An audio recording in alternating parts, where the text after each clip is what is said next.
Haya ni mambo makubwa manne unatakiwa kuyafanya mara baada ya kuibiwa simu yako.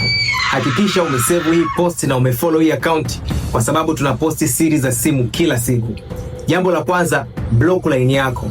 Hii inamzuia mwizi asiendelee kuibia watu wengine kupitia line yako. Jambo la pili, ripoti polisi.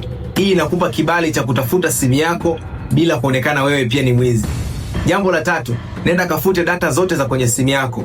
Kwanza, inamzuia mwizi asiweze kuzitumia data zako vibaya na kukuibia tena. Pili, unapoifuta simu unampa mwizi urahisi wa kuiuza, na yule mtu atakayeinunua unamtrack kupitia email number, na baada ya kumkamata atakutajia mtu aliyemuuzia na huyo ndio mwizi wako. Jambo la nne na la mwisho, nenda kwenye mtandao ka find my iPhone au a lost device.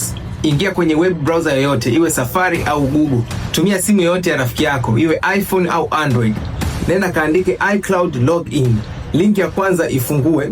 Nenda ka sign in na iCloud yako.